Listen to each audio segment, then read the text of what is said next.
باللہ من الشیطان اللعین الرجیم بسم اللہ الرحمن الرحیم الحمد للہ الذی ہدانا لہذا وما كنا لنهتدی لولا ان ہدانا اللہ لقد جاءت رسل ربنا بالحق الصلاة والسلام علی محبوب رب المغربین والمشرقین جد الحسن والحسین بالقاسم محمد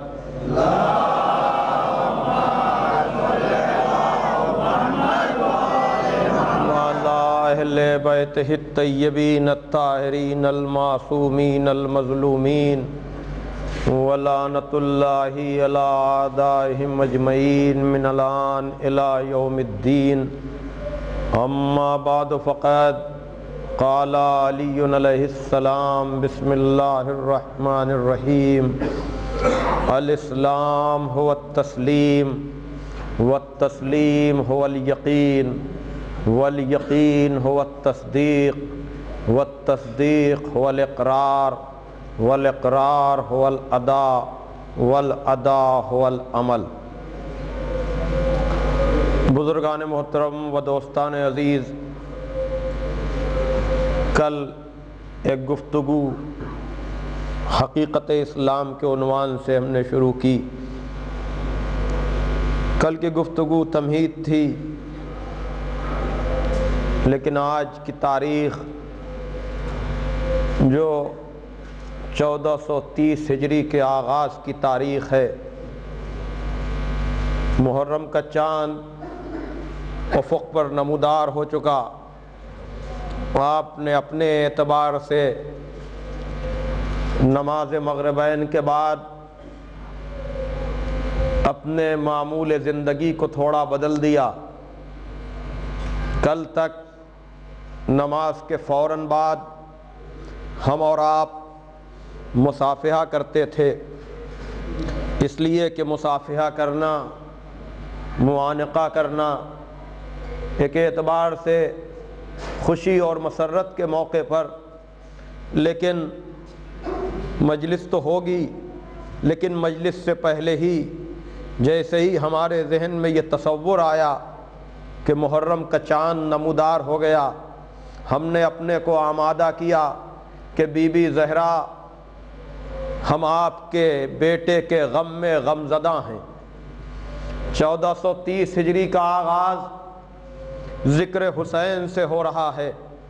ہم وہ تجدید عہد کے لیے جمع ہوئے ہیں کہ ہمارے مولا نے عالم غربت میں ہمیں جو سلام کہلایا تھا، ہم یہاں جمع ہو کر بتا رہے ہیں کہ اے عالم مسافرت میں، اے دشمنوں کے درمیان گھرے ہوئے میرے مولا، آپ نے اگر اس وقت ہمیں یاد کیا تو آج حالات اچھے ہیں، تو ہم بھی مل کر جمع ہو کر آپ کا ماتم کر رہے ہیں۔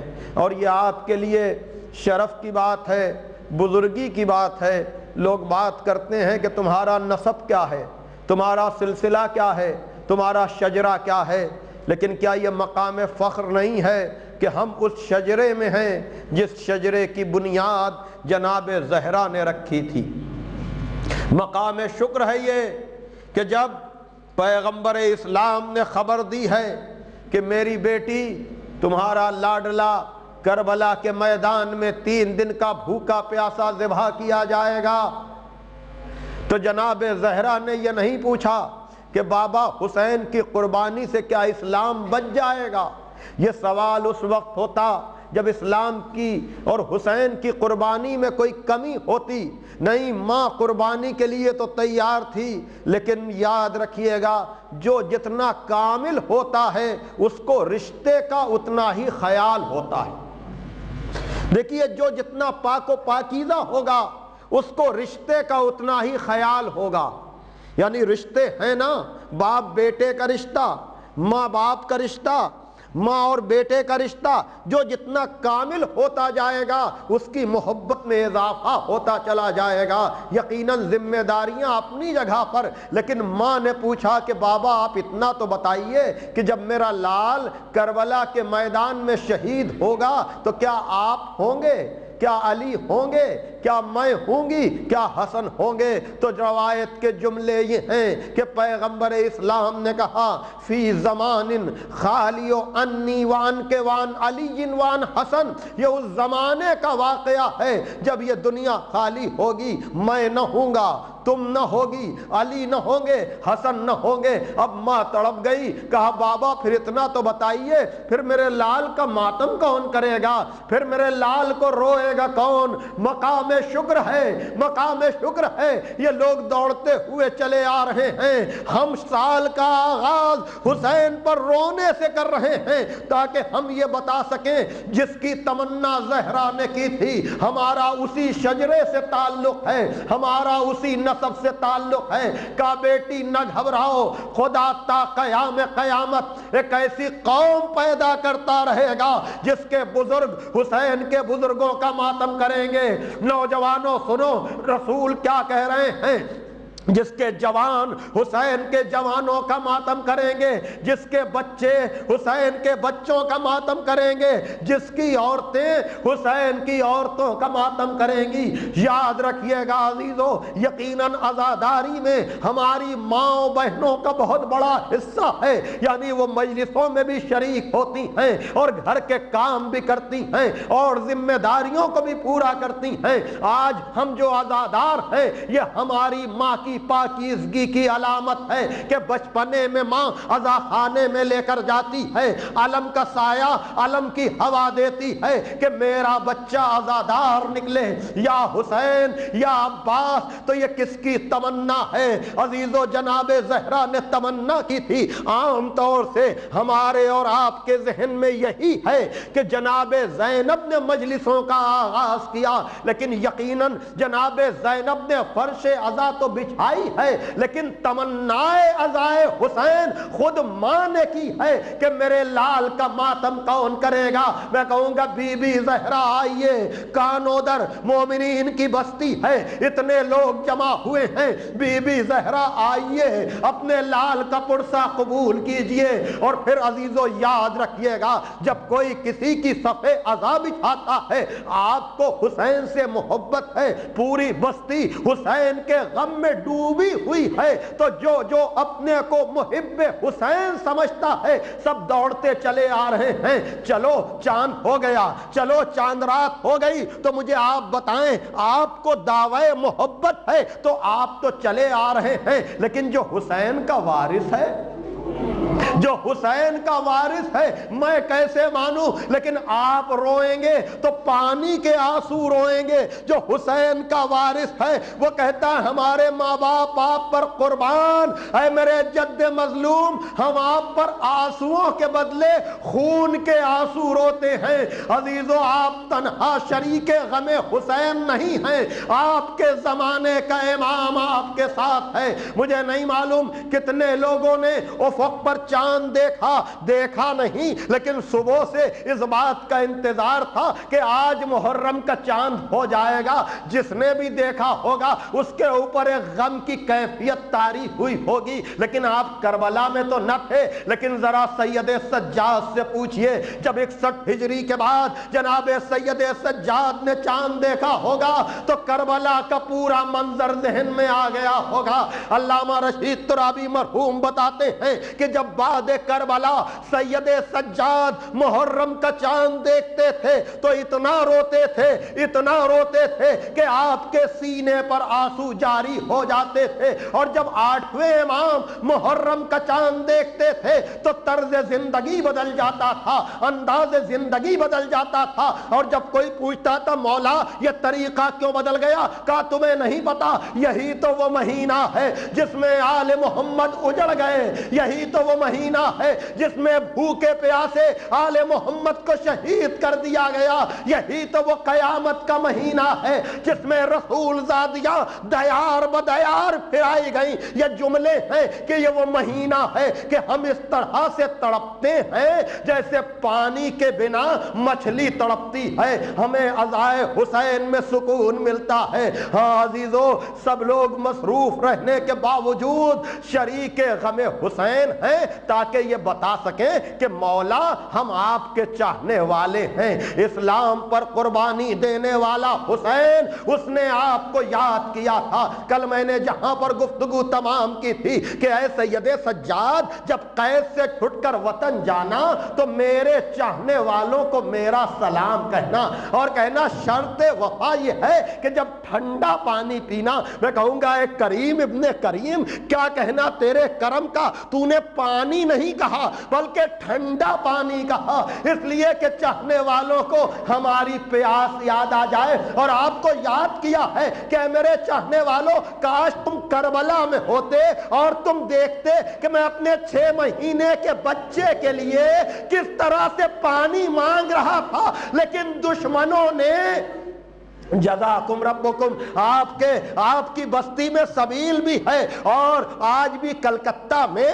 عاشور کا دن جب آتا ہے تو ذوالجناح کے قدموں میں بنگالی عورتیں پانی کی مشکیں ڈالتی ہیں، اور کچھ کی منت ہوتی ہے تو ذوالجناح کے قدموں میں دودھ ڈالتی ہیں۔ جب کوئی ان سے پوچھتا ہے کہ تم یہ کیا کر رہی ہو تو وہ جواب دیتی ہیں کربلا میں حسین بابا نے اپنے بچے کے لیے پانی مانگا تھا۔ ہم یہ بتاتے ہیں مولا اگر ہم کربلا میں ہوتے تو پانی کے بدلے دودھ پلاتے۔ جزاکم ربکم ادادارو، یہ علامہ طالب جوہری صاحب کا طریقہ ہے، جو میرے شیخ الاجازہ بھی ہیں، کہ چاند رات کی مجلس فضائل کے بجائے مصائب سے شروع کی جائے، تاکہ ہمیں یقین ہو جائے کہ ہم اس نسل میں ہیں جس کی تمنا زہرا نے کی۔ جزاکم ربکم، خدا آپ کے جذبوں کو سلامت رکھے۔ یہ سب کچھ کس نام پر ہوتا ہے؟ یہ سب کچھ بنام اسلام ہوتا ہے۔ حسین نے نانا کا دین اسلام بچانے کے لیے اپنا پورا بھرا گھر قربان کر دیا۔ تو گریہ اپنی جگہ، ماتم اپنی جگہ، مجلس اپنی جگہ، مرثیہ اپنی جگہ، لیکن ہمیں بھی اسلام کا وفادار رہنا چاہیے۔ محبت کا تقاضا یہی ہے، اور اسی اعتبار سے میں نے آپ کے سامنے کل وضاحت کی تھی کہ اب دنیا اسلام کے بارے میں جاننا چاہ رہی ہے، دنیا اسلام کے بارے میں تحقیق کر رہی ہے۔ ان بچوں کو الگ الگ کر دیجیے تاکہ پھر یہ ایک صلوات بھیج دیجیے آپ ذرا محمد والے محمد، نہیں آگے ہی رہنے ٹھیک ہے، الگ الگ کر دے، بس یہیں بیٹھانے دیجیے۔ صلوات بھیجیے آپ ذرا محمد والے محمد پر۔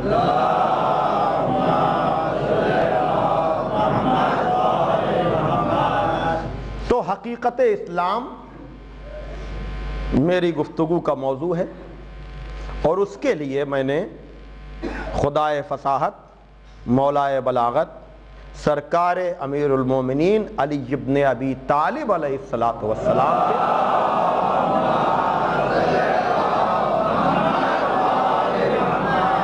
مقدس اور مبارک الفاظ، جس میں ارشاد ہو رہا ہے کہ میں تمہارے سامنے اسلام کی وہ تعریف بیان کر رہا ہوں، اسلام کی وہ ڈیفینیشن بیان کر رہا ہوں جو مجھ سے پہلے کسی نے بیان نہیں کی۔ وہ کیا ہے کہ اسلام تسلیم کا نام ہے، تسلیم یقین کا نام ہے، یقین تصدیق کا نام ہے، تصدیق اقرار کا نام ہے، اقرار سپردگی کا نام ہے، اور سپردگی ادائے فرض کا نام ہے، ادائے فرض عمل کا نام ہے۔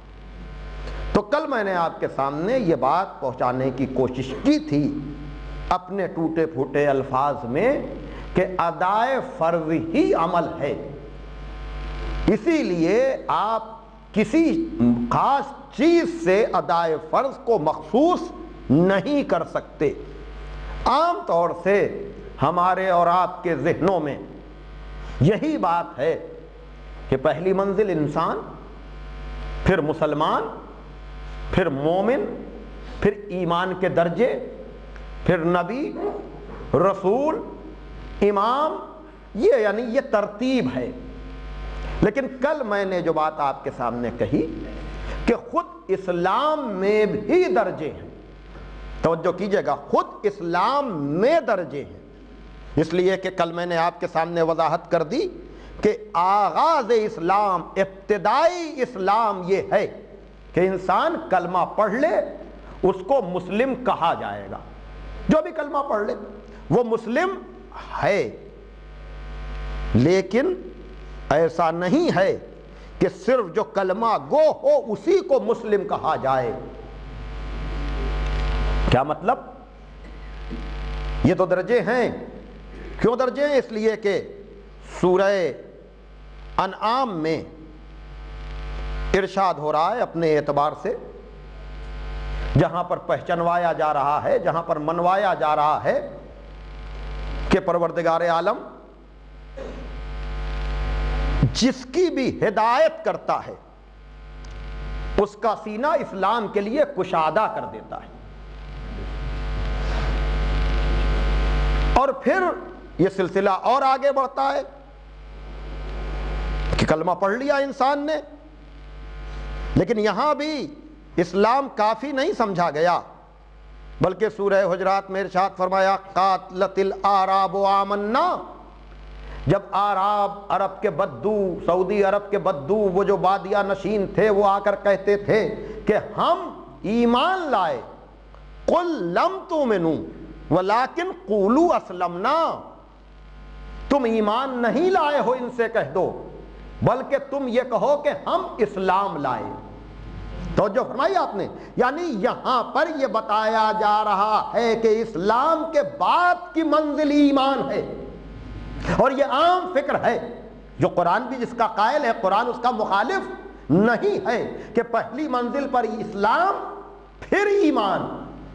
لیکن میرا موضوع بحث یہ مسئلہ نہیں ہے، میرا رخ حیات، میرا انداز گفتگو دوسرا ہے، اس لیے کہ سورہ بقرہ میں ارشاد ہو رہا ہے اذ یرفع ابراہیم قواعد من البیت واسماعیل ربنا تقبل منا انک انت السمیع العلیم ربنا واجعلنا مسلمین لک ومن ذریتنا امتا مسلمتا لک، کہ جب جناب ابراہیم خانہ کعبہ کی دیواروں کو بلند کر رہے تھے اور یہ کہتے جا رہے تھے ربنا تقبل منا انکا انت السمیع العلیم، پروردگار عالم تو میری اس سعی کو، تو میری اس کوشش کو شرف قبولیت عطا فرما، ربنا واجعلنا مسلمین لک، پروردگار تو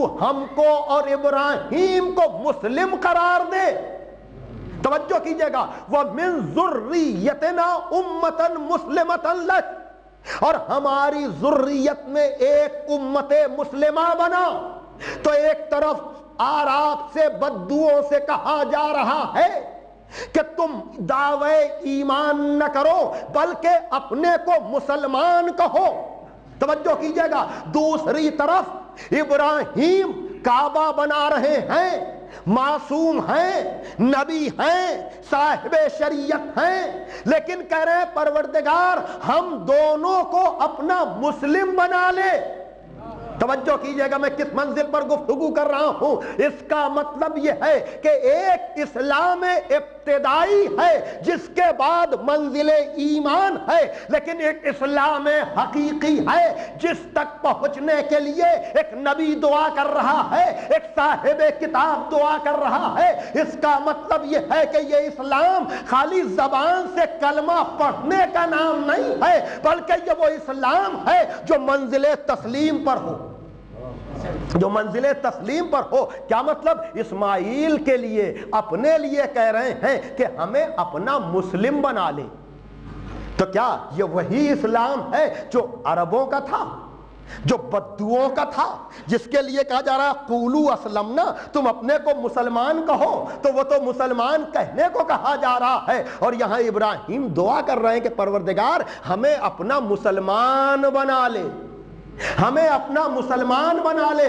بتا دیا یہ وہ اسلام حقیقی ہے جو عصمت کے مرتبے پر ہے، جو کمال کے مرتبے پر ہے، اور صرف ہمیں نہیں، توجہ کیجئے گا، صرف ہمیں نہیں، وَمِن ذُرِّيَّتِنَا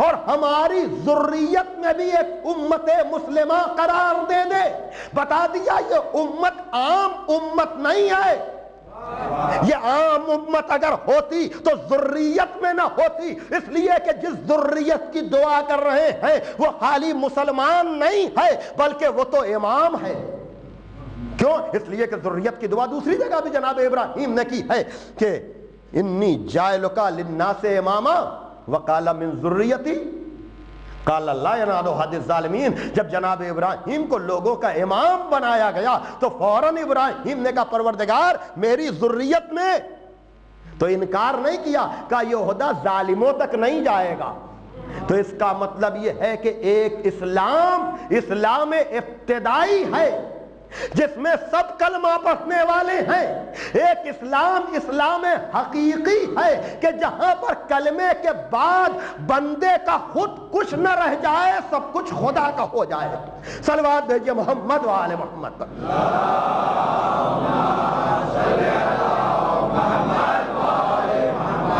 میں اور آیتیں کل آپ کو سناؤں گا کہ جس میں انبیاء کہہ رہے ہیں کہ ہم مسلم ہیں، جس میں اسلام پر فخر کیا جا رہا ہے.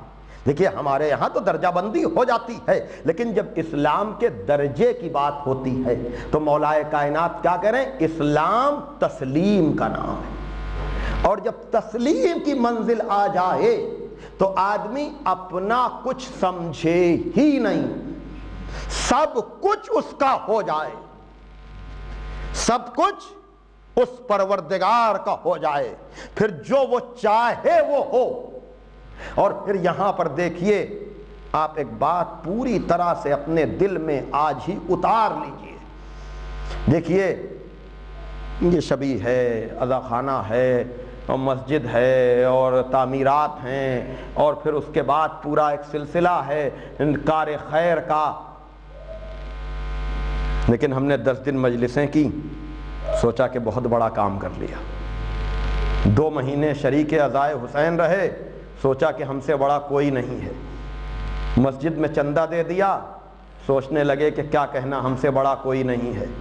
عزا خانہ بنانے کے لیے ذرا سا پیسے زیادہ دے دیے، ذہن میں خیال آنے لگا کہ ہم نے بہت بڑی خدمت کی ہے. لیکن آپ مجھے بتائیں کیا کعبہ بنانا چھوٹی خدمت ہے؟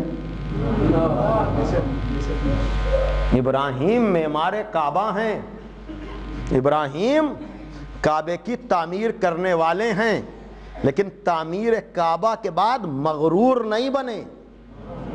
توجہ کیجئے گا، اس لیے کہ جو جتنا بڑا کام کرے اپنے اعتبار سے تو کام کر کے مغرور نہ بنے، یہ سوچے یہ قبول بھی تو ہو جائے. قبول کیوں؟ اس لیے کہ ابراہیم کعبے کی دیواریں بلند کر کے کہہ رہے ہیں کہ ربنا تقبل منا، پروردگار میں نے اپنے اعتبار سے دیواروں کو بلند کر دیا، لیکن بزرگی جب ملے گی جب تو قبول کر لے گا. اگر تو قبول نہ کرے گا، اور یاد رکھیے گا یہ فکر ہر عزادار کو ہونی چاہیے کہ آپ مجلس میں آ رہے ہیں تو آ کر مطمئن نہ ہو جائیں، بلکہ مجلس سے جاتے وقت یہ دعا کرتے ہوئے جائیں کہ پروردگار ہماری اس عبادت کو قبول فرما. اگر کوئی نوحہ پڑھ رہا ہے تو اس پر مطمئن نہ ہو جائے، نہیں اس فکر میں رہے کہ پروردگار ہماری اس عبادت کو شرف قبولیت عطا فرما. اگر کسی کے آنسو نکل رہے ہیں تو وہ دعا کرتا رہے ان آنسوؤں کو رومال سیدہ میں جگہ دے، پروردگار شرف قبولیت عطا فرما. توجہ کیجئے گا عزیزان محترم، کیوں؟ اس لیے کہ اگر عمل ہمیں مغرور بنا رہا ہے تو یہ عمل ہمیں خدا سے دور کر رہا ہے قریب.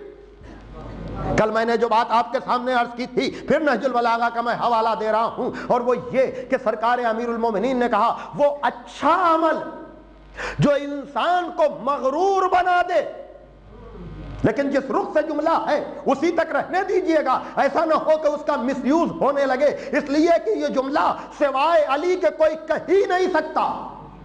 علی کیا کہہ رہے ہیں کل میں بتا چکا، کل کی بات آپ کے ذہن میں ہوگی. نوم علی یقین خیر من صلاۃ فی شک، یقین کی نیند اس نماز سے بہتر ہے جو شک کے عالم میں پڑھی جائے. اب پھر علی کہہ رہے ہیں وہ عمل جس کو تم اچھا سمجھتے ہو اگر تمہیں مغرور بنا دے اس سے وہ گناہ بہتر ہے جو تمہیں استغفار پر آمادہ کرے.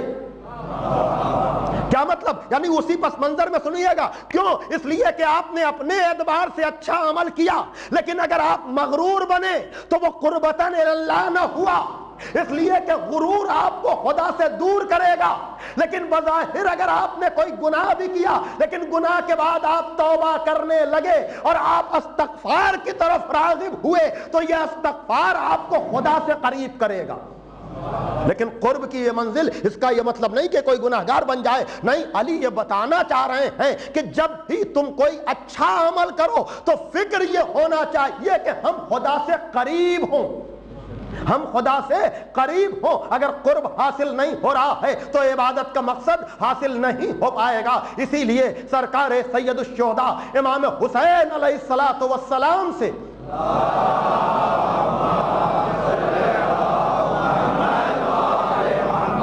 جب ایک شخص آیا اور اس نے کہا, مولا میں نے ایک شخص کی ضمانت لی ہے, ایک شخص کی ضمانت لی ہے, دیت لی ہے, ادا کرنا ہے مجھے اسے, مولا مجھے کچھ دے دیجئے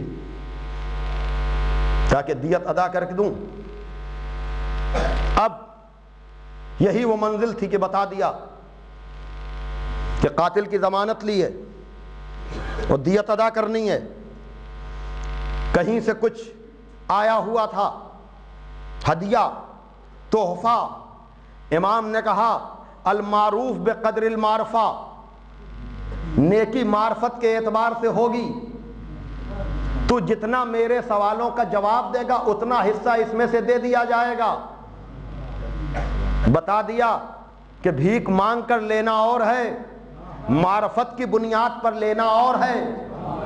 توجہ کیجئے گا, المعروف بقدر المعرفہ. اپنے نانا کی حدیث سنائی, کہا میرے سوالوں کا جواب دے, یہ بتلا کہ افضل عمل کیا ہے, افضل عمل کیا ہے. دیکھیے میں بار بار کچھ چیزوں کی تکرار کر رہا ہوں تاکہ آپ کے ذہنوں میں کچھ باتیں بیٹھ جائیں.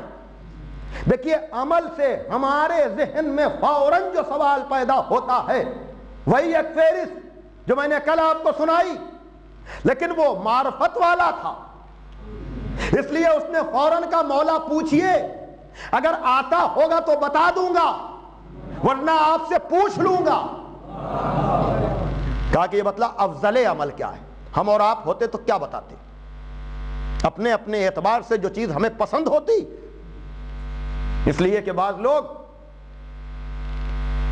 نماز کو بہت پسند کرتے ہیں, بعض لوگ حج کو بہت پسند کرتے ہیں, اور حج کا تو معاملہ بالکل الگ ہو جاتا ہے. میرا اپنا انداز ہے گفتگو کرنے کا. بھائی نماز بھی ایک عمل ہے, روزہ بھی ایک عمل ہے, حج بھی ایک عمل ہے. لیکن جب آدمی نماز پڑھتا ہے تو اس کو شوق پیدا نہیں ہوتا کہ اس کے نام کے آگے لکھا جائے نمازی فلاں صاحب. توجہ کیجئے گا, جب روزہ رکھتا ہے تو اس کو کوئی شوق نہیں پیدا ہوتا کہ صائم فلاں صاحب. لیکن عجیب چیز ہے عبادت حج. توجہ کیجئے گا, دیکھیے دوسرے اس کو حاجی کہیں وہ بات دوسری ہے, لیکن یہ کیسے حاجی صاحب ہیں کہ نیت ابھی کی ہے, اب ہی سے تمنا ہونے لگی کہ لوگ مجھے حاجی کہیں. سوال یہ ہے کہ اگر عبادت ہی کی اہمیت ہے تو نماز پڑھنے کے بعد تمنا کیوں نہ ہوئی کہ لوگ نمازی لکھیں, روزے کے بعد کیوں تمنا نہ ہوئی کہ لوگ روزہ دار لکھیں. ادھر نیت حج کی تمنا آ گئی کہ اب میرے نام کے ساتھ حاجی لکھا جائے. اس میں عبادت نہیں, اس میں دولت چھپی ہوئی ہے. توجہ کیجئے گا عزیزان محترم. تو کیا مطلب, یعنی یہ قریب نہیں ہو رہے ہیں, ان تمناؤں کے ذریعے سے ہم قربت کے بجائے خدا سے دور ہو رہے ہیں. تو بہرحال یہ مسائل ہمارے اور آپ کے ہاں ہیں, ہر آدمی اپنے اعتبار سے کہہ سکتا ہے. بہت سے لوگ ایسے ہم نے دیکھے ہیں نماز نہیں پڑھتے لیکن روزے میں پرفیکٹ ہیں. ہر طرح کے لوگ آپ کو دنیا میں ملیں گے, روزے سے انہیں بڑی محبت ہے, اور پھر اپنے اپنے اعتبار سے اس کی تعویل اور تشریح اور پھر اس کے فوائد, اس کے فائدے. اسی طرح سے حج کے فائدے کچھ لوگ بتاتے ہیں. کچھ لوگ راہ خدا میں پیسے تو سب خرچ کر دیں گے لیکن ان سے نماز نہ پڑھوائیے, ان سے روزہ نہ رکھوائیے, ان سے حج نہ کیجئے, بڑے بزی ہیں. یعنی آپ کو ہر ٹائپ کے لوگ آپ کو ملیں گے. تو اگر ہم سے اور آپ سے مولا پوچھتے کہ افضل عمل کیا ہے تو ہم اپنی پسند کی عبادت کا نام لیتے. لیکن اس معرفت والے نے کسی عمل کا نام نہیں لیا بلکہ روح عمل پر گفتگو کی. کا افضل عمل کیا ہے؟ کا ایمان باللہ. افضل عمل کیا ہے؟ کا ایمان باللہ. اس لیے کہ جب اللہ پر ایمان کامل ہوگا تو جب جو فریضہ ہوگا اس کو وہ خود بخود ادا کرے گا. یہ بنیاد ذہن میں رکھیں. اب اس نے جواب دے دیا. کہاں تو نے جواب درست دیا. کہا یہ بتلا کہ سب سے بڑا بھروسہ کیا ہے؟ سب سے بڑا بھروسہ کیا ہے؟ کہا ثقۃ باللہ. سب سے بڑا بھروسہ اللہ پر بھروسہ ہے. اب امام نے پوچھا ہم سب اب آئینہ دیکھیں کہ ہم کیسے مسلمان ہیں. کہا یہ بتلا کہ انسان کی زینت کیا ہے؟ انسان کی زینت کیا ہے؟ میک اپ آپ جسے کہہ سکتے ہیں. اپنے کو سجانے کے لیے آدمی کیا کچھ نہیں کرتا. آدمی اپنے اپنے اعتبار سے زینت کا معیار بناتا ہے کہ نہیں؟ کوئی مکان کو زینت کا ذریعہ سمجھتا ہے, کوئی گاڑی کو زینت کا ذریعہ سمجھتا ہے, کوئی لباس کو زینت کا ذریعہ سمجھتا ہے. لیکن یہ سب انسان کی زینت نہیں ہے. توجہ کیجئے گا. زینت کیا ہے؟ کہ دولت پر بات کرتے ہو, حکومت پر بات کرتے ہو, شہرت پر بات کرتے ہو, یہ تمہاری زینت نہیں ہے, یہ تمہاری خوبصورتی نہیں ہے. کہ انسان کی زینت کیا ہے؟ توجہ کیجئے گا. امام پوچھ رہے ہیں اور امام کی خاموشی اس کے جواب پر مہر لگا رہی ہے کہ افضل عمل ایمان باللہ. سب سے بڑا بھروسہ اللہ پر بھروسہ. کہ انسان کی زینت کیا ہے؟ کہ اگر علم ہو تو علم کے ساتھ. اللہ اکبر. بتا دیا علم کافی نہیں ہے جب تک بردباری نہ ہو. کا علم ہو تو علم کے ساتھ. امام نے کہا اور اگر یہ نہ ہو, کہا پھر دولت ہو تو سخاوت کے ساتھ. کیا کہنا, ہم تو عام طور سے دولت کو حقارت کی نظر سے دیکھتے ہیں, لیکن یہ معصوم کی بارگاہ ہے جہاں خدا کی دی ہوئی چیزیں حقیر نہیں ہیں لیکن نسبتوں کے ساتھ ہوں. کا علم ہو تو علم کے ساتھ, دولت ہو تو سخاوت کے ساتھ. اس لیے کہ دولت کا جمع کرنا کمال نہیں ہے, دولت حاصل کر کے لٹانا کمال ہے. دولت کو بینک بیلنس کے ذریعے محفوظ کرنا کمال نہیں ہے. اس لیے کہ کوئی آدمی اس وقت تک بھوکا رہتا ہی نہیں ہے اس زمین پر جب تک کوئی دوسرا اس کے حق کو غصب نہیں کر لیتا. توجہ کیجئے گا. کہا اگر علم ہو تو علم کے ساتھ, کہا اگر یہ نہ ہو, کہا پھر دولت ہو تو سخاوت کے ساتھ, کہا اگر یہ بھی نہ ہو, کہا پھر فقیری ہو تو صبر کے ساتھ. اللہ اکبر. خدا کی قسم ہم نے سوائے بارگاہ عصمت کے کہیں فقیری کو حسن بنتے ہوئے دیکھا ہی نہیں. کہیں آپ کو فقیری کی تعریف نہ ملے گی, لیکن یہ بارگاہ معصوم ہے جہاں کہہ دیا فقیری کوئی عیب نہیں ہے لیکن ہاتھ کا پھیلانا عیب ہے. علم ہو تو علم کے ساتھ, دولت ہو تو سخاوت کے ساتھ, فقیری ہو تو صبر کے ساتھ. کہا مولا یہ آپ کیا کہہ رہے ہیں؟ میں اپنے لفظ استعمال کر رہا ہوں. اب یہ آپ کیا کہہ رہے ہیں؟ اگر فقیر ہو تو صبر کے ساتھ. کہا صبر کی تلقین جب کی ہے جب دولت مند کو سخاوت کی تلقین میں کر چکا. ارے توجہ کیجئے گا بھائی, ورنہ فقیر بھوکا مر جاتا کہ نہیں. کہا میں نے پہلے دولت مندوں سے کہا ہے کہ دولت ہے تو روکنا نہیں تاکہ فقیر صبر کے ساتھ عزت کی زندگی گزار سکے. کہا یہ بھی اگر نہ ہو, کہا پھر ایسے آدمی پر آسمان سے بجلی گرے اور وہ مر جائے. اس لیے کہ پھر ایسے انسان کو دنیا میں رہنے کا حق ہی نہیں ہے. اب ہم اپنے اعتبار سے دیکھیں کہ ہمارے پاس علم کے ساتھ علم ہے کہ نہیں, دولت کے ساتھ سخاوت ہے کہ نہیں, فقیری کے ساتھ صبر ہے کہ نہیں. اور پھر اس آئینے میں اپنا چہرہ دیکھیں, اپنا چہرہ دیکھیں, اور اگر چہرے میں کوئی گندگی یا کمی نظر آئے تو آئینہ توڑنے کی کوشش نہ کریں بلکہ اپنے چہرے کو صاف کریں. صلوات بھیجیے محمد و آل محمد.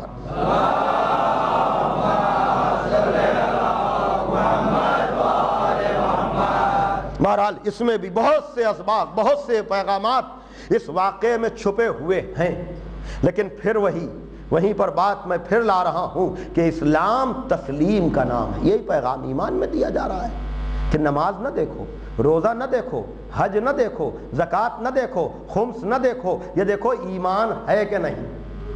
اس لیے کہ اگر ایمان کامل ہوگا تو تسلیم کی منزل ہوگی. پھر ہم اپنے اعتبار سے عبادتوں کی وضاحت نہیں کریں گے بلکہ یہ دیکھیں گے کہ خدا کیا چاہ رہا ہے، اور اس کے لیے ہمارے لیے نمونہ بن جائے گا سرکار امیر المومنین کی زندگی، کہ جہاں عجیب منزل ہے، عجیب منزل ہے. میں نے وعدہ کیا تھا ورنہ میں بات کو آگے بڑھا دیتا کہ جب پیغمبر اسلام نے میرے مولا علی سے کہا ہے کہ یا علی مجھ تک حکم آ گیا ہے کہ میں مکے سے ہجرت کر جاؤں اور تم کو اپنے بستر پر لٹا دوں، تو اگر تسلیم والا میرا مولا نہ ہوتا تو اتنے رخ نکل سکتے ہیں. مجھے نہیں معلوم آج وہ تقریر مکمل ہوگی کہ نہیں، لیکن آپ یہ ٹرننگ پوائنٹ آپ اسلام و تسلیم کا دیکھیں کہ جب علی جیسے عابد سے، علی جیسے شجاع سے، علی جیسے بہادر سے، دیکھیے دونوں چیزیں میں جمع کر رہا ہوں، عابد بھی علی ہے، شجاع بھی علی ہے. دیکھیے دونوں سوالات علی کر سکتے تھے کہ یا رسول اللہ میری نمازوں کا کیا ہوگا اگر میں بستر پر لیٹ گیا، پہلی بات. دوسری بات علی یہ کہہ سکتے تھے کہ یا رسول اللہ اگر میں بستر پر لیٹ گیا تو لوگ مجھے بزدل کہیں گے. اس لیے کہ یہ شجاعت کا کمال نہیں ہے کہ آدمی بستر پر سو جائے. بھائی یا تو علی یہ کہتے کہ میں نمازیں پڑھ کر آپ کو بچاؤں گا، یا علی یہ کہتے یہ کون سا طریقہ حفاظت ہے. توجہ کیجئے، میں نوجوانوں سے پوچھ رہا ہوں کہ مجھے آپ بتائیں اگر کسی چیز کی حفاظت کرنا ہوتی ہے تو کیا حفاظت کا یہی طریقہ ہے کہ محافظ تو سو جائے اور جس چیز کی حفاظت کرنا ہے اس کو چھوڑ دے؟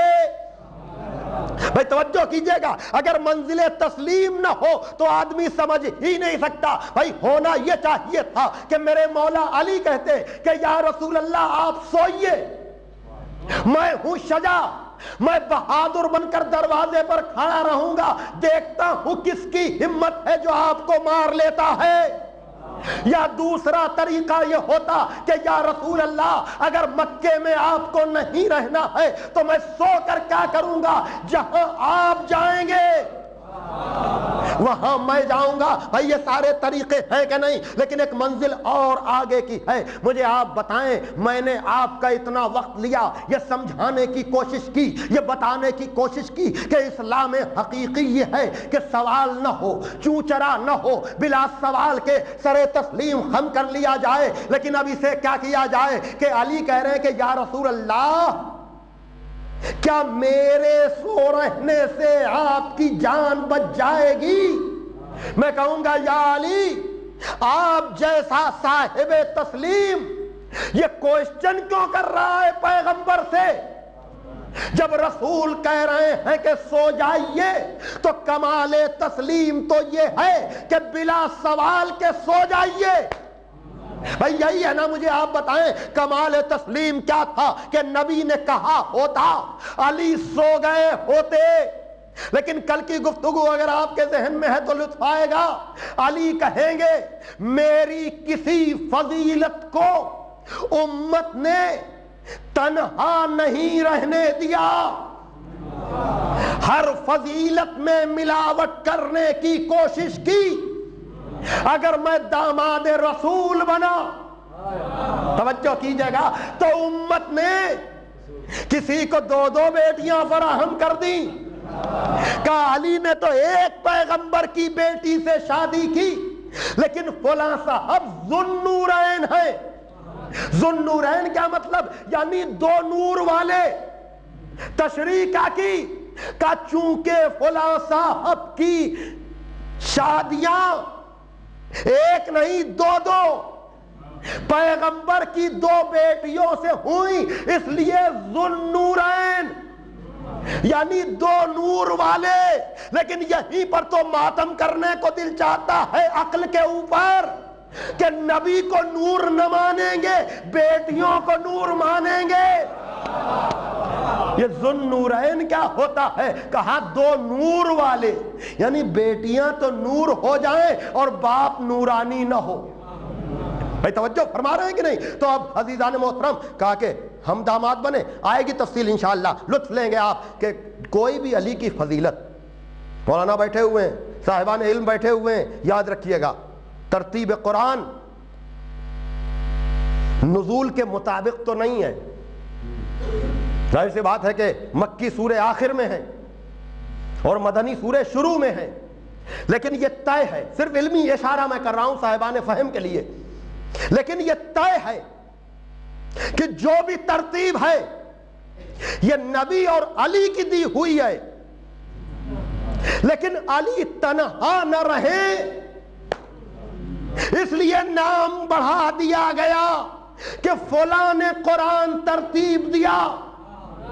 دیکھیے بیٹیوں کے مسئلے میں ہم نے تحقیق کی، جمع قرآن کے مسئلے میں ایران میں تحقیق ہوئی، لیکن فکر وہی ہے کہ علی کسی فضیلت میں تنہا نہ رہنے پائیں۔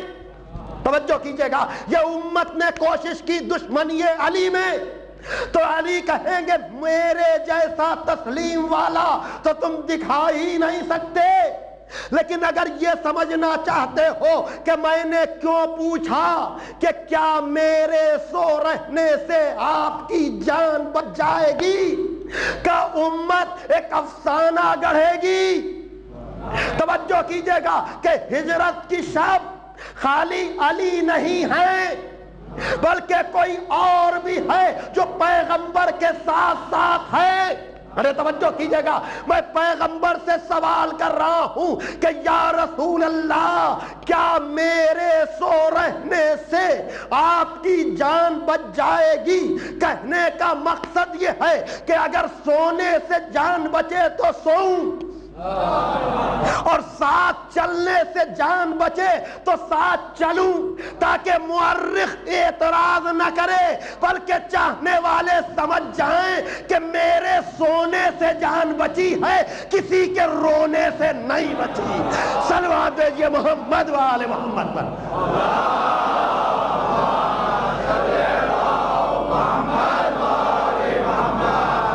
صلوات بھیجئے محمد و آل محمد پر۔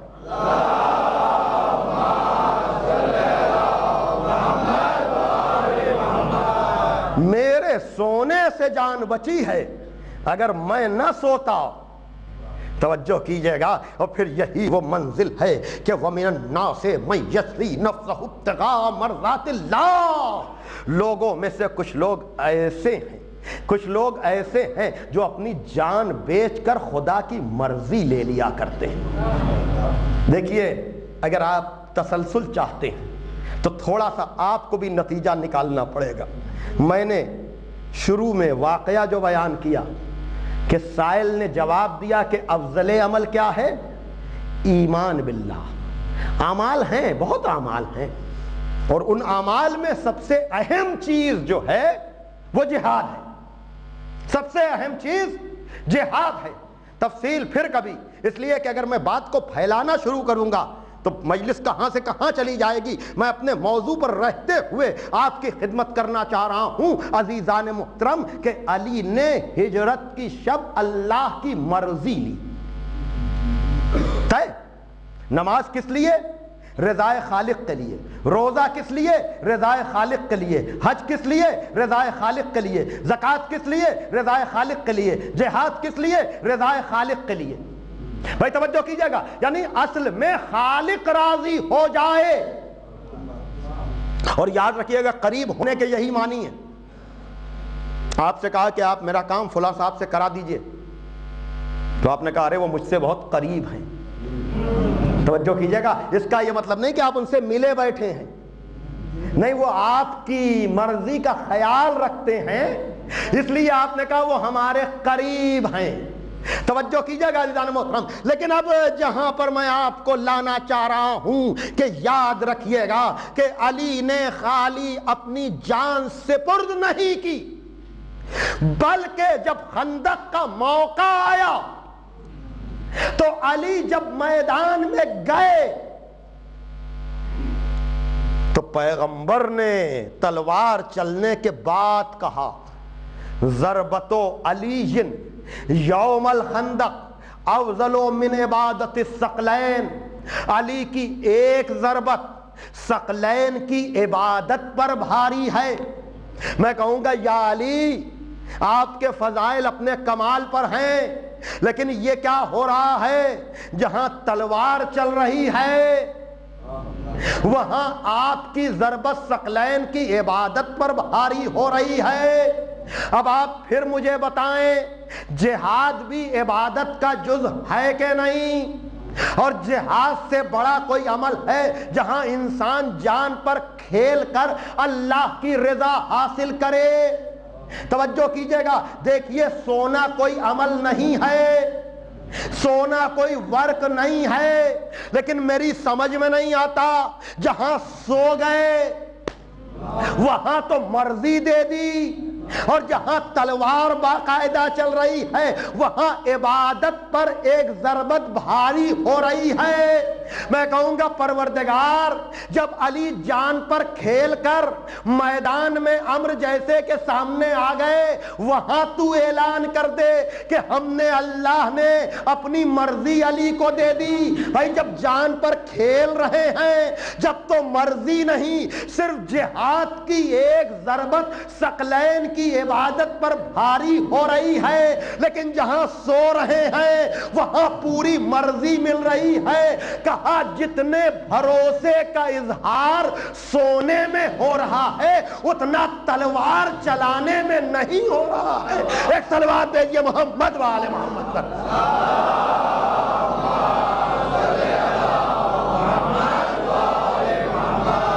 کیوں؟ اس لیے کہ دیکھیے جو میں کہنا چاہ رہا ہوں دل میں اتاریے کہ تلوار کا بہرحال سہارا تو ہے، تلوار کا سہارا تو ہے، کوئی ہے تو دفاع کے لیے. توجہ کیجئے گا تو ممکن ہے کوئی نتیجہ نکالے یہ تلوار کی بنیاد پر یہ جوش تھا، تلوار کی بنیاد پر یہ سپردگی تھی، تلوار کی بنیاد پر امر کے سامنے آ گئے. کیا یہاں بیچ میں تلوار آ سکتی ہے؟ لیکن تلوار چلانا اور ہے اور خدا پر بھروسہ کر کے ننگی تلواروں میں سونا اور ہے. توجہ کیجئے گا عزیزان محترم، آپ کبھی تنہائی میں بیٹھ کر سوچئے گا کہ میرے مولا علی نے ہجرت کی شب سو کر جتنا تسلیم کا مظاہرہ کیا ہے کسی جنگ میں آپ کو وہ لطف نہ ملے گا جو علی کے سونے میں ملے گا. اسی لیے کہ اور جنگوں میں فضیلتیں ملیں گی، ہجرت کی شب ہماری رضا ملے گی. صلوات بھیجئے محمد وآل محمد.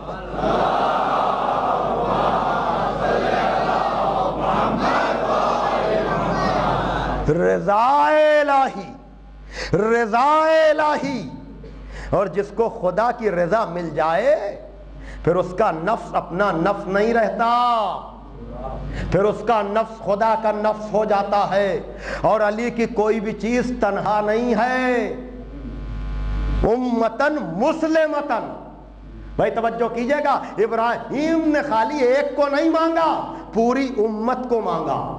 کہا یہ رضا جو ہے نفس کے بدلے میں یہ خالی ہمیں نہیں ملی، یہ خالی ہمیں نہیں ملی، یہ نسلوں میں آئی ہے.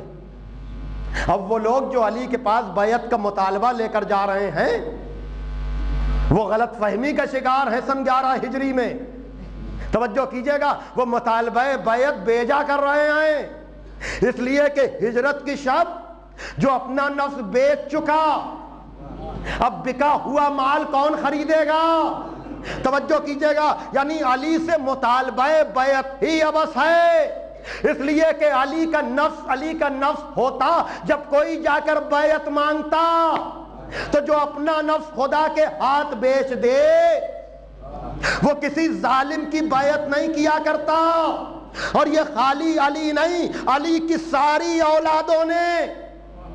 میں مختصر کر رہا ہوں، میں کیا بتاؤں کہ میں خود اپنے اوپر کنٹرول کر کے مجلس پڑھ رہا ہوں، اس لیے کہ جو تسلسل ہے میں آپ کی سماعتوں پر بھروسہ کر کے یہ بات کہہ رہا ہوں۔ دیکھیے میں نے ابراہیم کی دعا کا ذکر کیا کہ ابراہیم نے کہا کہ امتن مسلمتن، ہماری ذریت میں امت مسلمہ قرار دے، اور وہ امت مسلمہ عام مسلمان نہیں، وہ امت مسلمہ عصمت کے درجے پر ہے، وہ امت مسلمہ وہ ہے جو تسلیم کے کمال پر ہے کہ ہجرت کی شب تلواروں پر نہیں، خدا پر بھروسہ کر کے اپنے کو بستر رسول پر لٹا دیتی ہے۔ اور یہ علی تنہا نہیں ہے بلکہ ایک پورے سلسلے کا نام ہے۔ اگر اس کا ثبوت آپ کو چاہیے ہے تو چلیے، علی کے معاملے میں نہ سمجھ میں آئے گا، حسن کے معاملے میں نہ سمجھ میں آئے گا، لیکن حسین نے تو دودھ کا دودھ پانی کا پانی کر دیا۔ جب حسین سے مطالبہ بیعت ہوا ہے، ساری باتوں کو مختصر کرتے ہوئے میں آپ کے سامنے عرض کر رہا ہوں کہ ایک مرتبہ میرے مولا نے کہا کہ یزید جیسا فاسق و فاجر،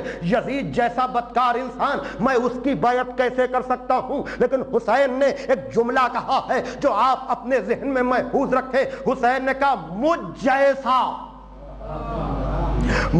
جیسا یزید جیسے کی بیعت نہیں کر سکتا۔ بھائی حسین نے بتا دیا میں تنہا نہیں ہوں، توجہ کیجئے گا، یعنی مجھ جیسا بتا دیا، نہ میں تنہا ہوں نہ یزید تنہا ہے۔ یزید جیسے پہلے بھی گزر چکے، یزید جیسے بعد میں بھی گزریں گے، مجھ جیسے پہلے بھی گزر چکے، مجھ جیسے بعد میں بھی گزریں گے، مجھ جیسا یزید جیسے کی بیعت نہیں کر سکتا۔ جب میں یزید جیسے کی بیعت نہیں کر رہا ہوں تو میرا باپ اور بھائی بھی کسی یزید جیسے کی بیعت نہیں کر سکتا۔ مجھ جیسا یزید جیسے کی بیعت نہیں کر سکتا۔ بتا دیا ہم ابراہیم والی امت مسلمہ میں ہیں، ہم ذریت ابراہیم میں ہیں، ہم منصب امامت پر ہیں۔ جس کے باپ نے ہجرت کی شب نفس بیچ دیا تو اب یہ نسلن بعد نسلن چل رہا ہے، مجھ سے مطالبہ بیعت بیکار ہے۔ سن 60 ہجری میں شام کا امیر اس دنیا سے گیا اور اس کا بیٹا تخت پر آیا اور اس نے مطالبہ کیا، خط لکھا ولید کو، اور بھی ایک دو نام تھے۔ بہرحال ان سب نے مصلحتاً اپنے اعتبار سے اپنی اپنی راہ اختیار کی، لیکن حسین نے آواز دی کہ جس کے باپ نے اپنا نفس ہجرت کی شب خدا کے سپرد کر دیا، اس کا بیٹا رات کی تاریکی میں نہیں بلکہ دن کی روشنی میں جواب دے گا۔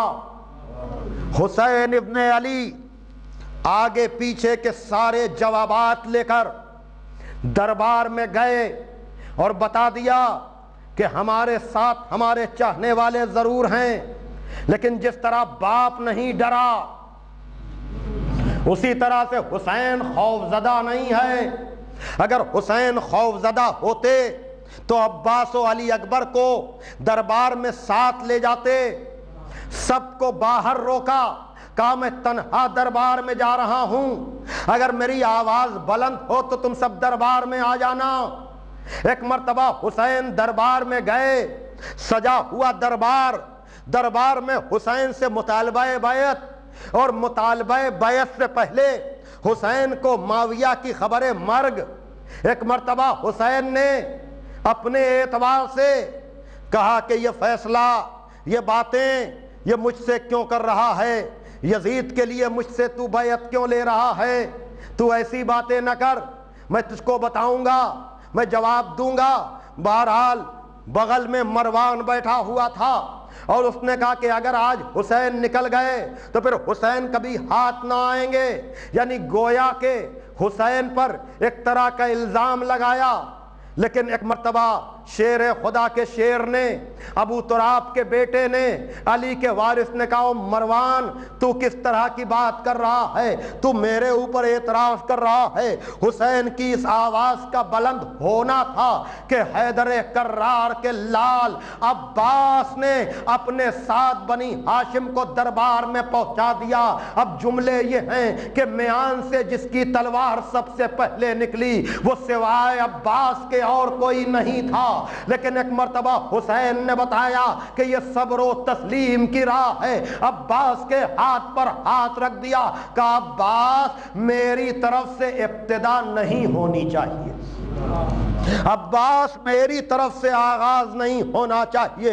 حسین نے عباس کو روک دیا عزیزو، لیکن جب حسین دربار میں جانے کے لیے تیار ہوئے ہیں تو آپ یہ نہ سمجھیں کہ خالی مردوں میں گہما گہمی تھی، نہیں، بہن نے اپنے بھائی کو دروازے تک آ کر رخصت کیا تھا۔ اب زینب منتظر ہیں کہ میرا بھائی دربار سے کب آتا ہے، لیکن جب حسین دروازے سے داخل ہوئے ہیں زینب کا چہرہ دیکھا، کہا زینب کیا ارادہ ہے؟ کہا بھائی اگر تم علی کے بیٹے ہو تو میں زہرا کی بیٹی ہوں، جو تمہارا ارادہ ہے وہی تم میرا ارادہ ہے۔ عجب نہیں بہن اور بھائی نے آپس میں اشاروں میں یہ بات طے کر لی ہو کہ بھیا اگر آپ بیٹے نانا کے دین پر قربان کریں گے تو زینب بھی قربان کرے گی، اگر آپ بھتیجے قربان کریں گے تو زینب بھی قربان کرے گی، اگر آپ بھائیوں کو قربان کریں گے تو زینب بھی قربان کرے گی۔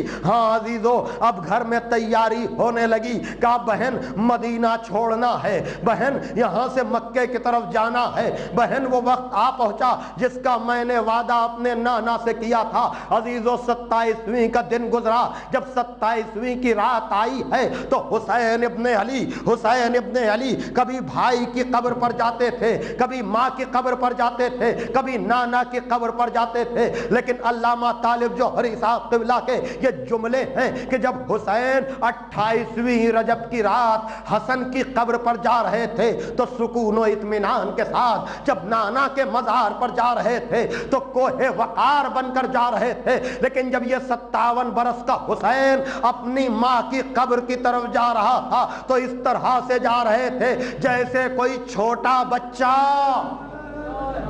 جزاکم ربکم۔ ہاں عزیزو، حسین کو اپنی ماں بہت عزیز ہے، لیکن ابھی میں نے ہجرت کی شب کا واقعہ پڑھا، جائیے سارے مقاتل میں آپ کو مل جائے گا کہ جب 28ویں کی رات آئی ہے حسین پر کوئی خوف طاری نہیں ہے، یہ تسلیم کی منزل پر ہے۔ حسین نے اپنے کو قبر نبی پر جا کر گرا دیا اور کہا کہ پروردگار یہ تیرے نبی کی قبر ہے، میں تیرا بندہ ہوں، تیرے علم میں ہے کہ وہ وقت آ پہنچا جس کا میں نے وعدہ کیا تھا، اور یہاں پر آپ تصور نہیں کر سکتے، خدا کی قسم اگر آپ تسلیم کے سلسلے کو ملائیں گے نہیں تو آپ سوچ بھی نہیں سکتے ہیں کہ روایت کے جملے یہ ہیں کہ قبر نبی پر حسین تھوڑی دیر کے لیے سو گئے۔ بیٹا کس کا تھا جو ہجرت کی شب تلواروں کے درمیان سویا تھا؟ حسین قبر نبی پہ سوئے ہیں۔ اب خواب میں دیکھا کہ نانا قبر سے نکلے ہیں اور کہہ رہے ہیں کہ آ میرے لال، میری آغوش میں آ جا۔ کہا نانا مجھے قبر میں بلا لیجئے۔ کہا حسین تم کو مجھ تک آنے کے لیے خاک و خون میں نہانا پڑے گا، حسین تمہیں کربلا بسانا پڑے گی۔ ہاں عزیزو، اب حسین اٹھے، حسین اٹھ کر آئے، اب ایک ایک گھر میں جا رہے ہیں حسین، ایک ایک گھر میں جا رہے ہیں حسین۔ عزادارو سنو گے، آج پہلی محرم کی رات ہے، آپ کی آنکھیں بھری ہوئی ہیں، آپ رونے کے لیے تیار بیٹھے ہوئے ہیں، میں بھی ظاہر سی بات ہے ویسے تو آپ رونے والے ہیں، ویسے تو آپ سال بھر مجلسیں کرتے رہتے ہیں، لیکن اب یہ وہ مہینہ ہے، یہ وہ 10 دن ہے جب عزادار زیادہ سے زیادہ آنسوؤں کا نذرانہ پیش کرنا چاہتا ہے۔ میں بھی آپ سے دعا کروں گا کہ جب آپ کے آنسو نکلے تو مجھ حقیر کو بھی دعاؤں میں یاد رکھیے گا کہ پروردگار ہمیں نور علم عطا کرے تاکہ ہم مومنین تک پہنچاتے رہیں۔ ہاں عزیزو، حسین ہیں جو کبھی جناب ام سلمہ کے پاس جا رہے ہیں، جناب ام سلمہ سے جا کر کے کہا کہ نانی حسین عراق کی طرف جا رہا ہے، کہا تمہارے نانا نے ہمیں بتایا تھا کہ میرا لاڈلا حسین عراق کی سرزمین پہ مارا جائے گا، میرے لال جانے میں جلدی نہ کرو۔ کہا نانی نانا ہی کا تو حکم ہے، انہی کے حکم پر تو میں قدم آگے بڑھا رہا ہوں۔ اب نانی تھی نا، چاہنے والی تھی، تڑپ گئی۔ کہا میرے لال اتنا تو بتاؤ کہ تم عالم سفر میں جا رہے ہو، تم مسافر بننے جا رہے ہو، مجھے اتنا تو بتا دو تمہارے اوپر کب کیا گزرے گی، مجھے کیسے پتا چلے گا۔ ایک مرتبہ حسین نے کہا نانی کیا آپ دیکھنا چاہتی ہیں کہ ہم کہاں قتل کیے جائیں گے، ہم کہاں مارے جائیں گے؟ بوتراب کے وارث نے اشارہ کیا، کربلا کی زمین بلند ہوئی۔ ایک مرتبہ حسین نے بتانا شروع کیا، نانی وہ دیکھیے وہاں پر میرے اصحاب مارے جائیں گے، نانی وہ دیکھیے وہاں پہ میرے بعزہ مارے جائیں گے، وہ مقام وہ ہے جہاں اون محمد گھوڑے سے زمین پر آئیں گے، یہ وہ جگہ ہے جہاں قاسم کا لاشا پامال ہوگا، یہ وہ جگہ ہے جہاں علی اکبر کے برچھی لگے گی، یہاں عباس کے بازو قلم ہوں گے، اور وہ جو نشیب ہے وہاں آپ کا لاڈلا۔ جزاکم ربکم۔ ہاں عزیزو، استقبال آپ نے کیا، اچھا کیا، خدا آپ کے آنسوؤں کو شرف قبولیت عطا فرمائے۔ بی بی زہرا آپ کے پرسے کو قبول کرے۔ امام زمانہ آئیے، مومنین کی بستی ہے، مجلس میں شریک ہو جائیے، آپ کے جد کا ماتم ہو رہا ہے، آپ کے جد کا پرسہ آپ کو دیا جا رہا ہے۔ ایک مرتبہ کا میرے لال یہ ہوگا کب، مجھے اتنا تو بتا دو۔ ایک مرتبہ حسین نے کربلا کی خاک اٹھائی، اپنی نانی کے سپرد کر دی، کہا نانی یہ خاک رکھ لیجئے، جب تک یہ خاک رہے آپ سمجھیے گا آپ کا لاڈلا۔ جزاکم ربکم۔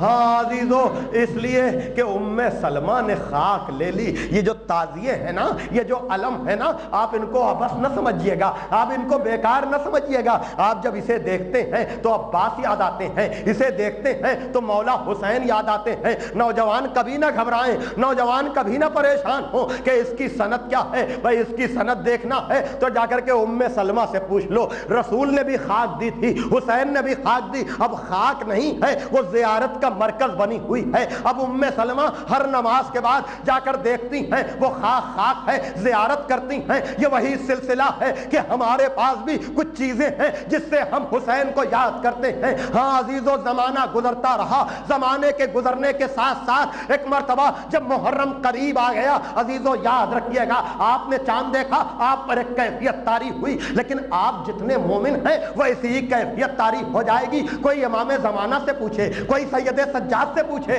کوئی زہرا سے پوچھے، اور ام سلمہ، اور پھر میں کہوں گا یقیناً آل محمد کے گھر کا یہ دستور رہا ہوگا کہ جب کوئی چاند دیکھتا تھا تو اپنے بزرگوں کو دیکھتا تھا۔ اب کوئی صغرا سے پوچھے کہ سب بزرگ تو چلے گئے، صغرا کس کے چہرے کو دیکھو گی؟ ہاں عزیزو، وہ بیٹی کیا کرے جو باپ کی یاد میں تڑپ رہی ہے۔ ام سلمہ تسلی دے رہی ہیں، ام سلمہ دلاسا دے رہی ہیں۔ ویسے تو رجب کے مہینے سے ہی ام سلمہ کا دستور تھا اس خاک کو دیکھنا، لیکن جب محرم کا مہینہ آیا تو اب تکرار ہونے لگی، بار بار خاک کو دیکھنے لگی، اور جیسے جیسے دن گزر رہے ہیں ام سلمہ پہ ایک کیفیت طاری ہو رہی ہے، اور یہ کیفیت کچھ ایسی ہو گئی کہ شب عاشور آتے آتے ام سلمہ ہے اور وہ خاک ہے اور ام سلمہ ہے، یہاں تک کہ عاشور کا دن آ گیا، یہاں تک کہ عاشور کا دن آ گیا، عصر کا وقت آیا، جناب ام سلمہ کی آنکھ لگ گئی۔ عجب عالم دیکھا کہ رسول خدا آئے ہوئے ہیں، امامہ نہیں ہے، سر پہ خاک پڑی ہوئی ہے، پا برہنہ ہے۔ ایک مرتبہ ام سلمہ نے کہا میرے والی یہ آپ پہ کیا گزر گئی، یہ آپ کیا کر رہے ہیں؟ کہا ام سلمہ میں کربلا سے آ رہا ہوں، کربلا میں میرا بھرا گھر اجڑ گیا۔ جناب ام سلمہ اٹھی، دوڑتی ہوئی گئی، دوڑتی ہوئی حجرے میں گئی۔ عجب منظر دیکھا کہ اب وہ خاک نہیں ہے، خاک خون بن گئی ہے۔ اب ام سلمہ اس خاک کو سینے خانہ میں لے آئی، بنی ہاشم کی عورتیں جمع ہو گئی۔ علامہ طالب جوہری صاحب کا جملہ ہے کہ ایک مرتبہ ام سلمہ سب کو پرسہ دے رہی ہیں، سب کو تسلی دے رہی ہیں، صغرا کو آتے ہوئے دیکھا، اپنی چادر اس شیشے پر ڈال دی، ہوا کا جھونکا آیا، ایک مرتبہ صغرا آگے بڑھی، اے نانی آپ کیا چھپا رہی ہیں؟ ارے پرندہ آیا تھا، اس کے بھی خون لگا ہوا تھا، میں جانتی ہوں، میں یتیم ہو گئی، میرا بابا مارا گیا، واہ حسینہ واہ مظلومہ، الا لعنۃ اللہ علی القوم الظالمین، سیعلم الذین ظلموا ای منقلب ینقلبون۔ پروردگارہ ہماری اس مختصر سی عبادت کو شرف قبولیت عطا فرما۔ پروردگار عالم ہمارے دلوں کو محبت اہل بیت سے بھر دے۔ پروردگار عالم ہمیں کامل الایمان فرما، ہمیں عملی طور پر سیرت محمد وآل محمد علیہ الصلوۃ والسلام پر چلنے کی توفیق عطا فرما۔ پروردگار یقیناً ہم گناہ گار ہیں، ہمارے گناہان کبیرہ اور صغیرہ کو معاف کر دے، ہمارے مرحومین کے گناہان کبیرہ اور صغیرہ کو معاف کر دے، ہمارے اس پرسے کو بارگاہ زہرا اور بارگاہ امام زمانہ میں شرف قبولیت عطا فرما۔ اللہم تقبل منا انکا انت السمیع العلیم۔ سرکار کے ظہور میں تاجیل اور ہم گنہگاروں کو ان کے انصار و اعوان میں شریک فرما۔ ماتم حسین